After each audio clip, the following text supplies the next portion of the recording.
ఉన్నవి లేనట్టు లేనివి ఉన్నట్టు చేసేటటువంటి దాన్ని కనికట్టు అంటారు. ఈ కనికట్టు అన్నటువంటిది నిన్న మద్యం విషయంలో పాలసీకి సంబంధించి శ్వేతపత్రంలో కనబడుతుంది. ఏంటయ్యా అంటే ఎంతమంది ఆరోగ్యాలు కోల్పోయారో లెక్క చూస్తాం. కిడ్నీల సమస్యలు ఎవరికి వచ్చినాయి, అట్లాగే మూత్రపిండాల సమస్య, అదే ఇతరత్ర సమస్యలు ఏమేమి అనారోగ్య సమస్యలు వచ్చినాయో అవన్నీ లెక్క తేలుస్తాం అంటూ చెప్పుకొచ్చారు.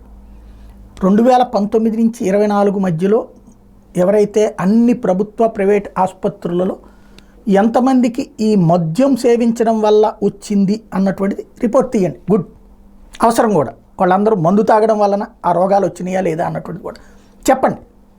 2014-19 మధ్యలో ఎంతమందికి వచ్చినాయి కూడా చెప్పండి.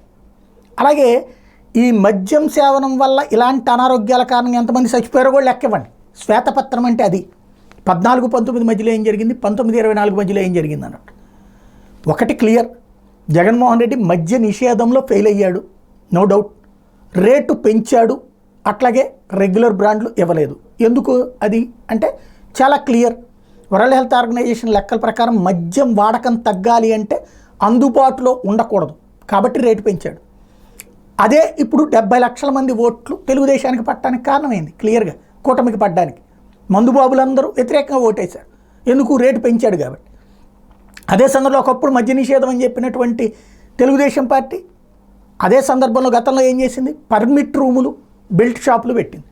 ఇంకోటి నాణ్యమైన ఏదైతే బ్రాండెడ్ మద్యాన్ని తగ్గించుకొచ్చాడు. ఎస్, బ్రాండెడ్ మద్యాన్ని తగ్గించుకొచ్చాడు అన్నటువంటిది ఎందుకు అంటే అలవాటైంది, నేలకి అలవాటైన మద్యం అందుబాటులో ఉండకూడదు మద్య నిషేధంలో, ఇదొక పార్ట్. ఇవి రెండు చేశారు.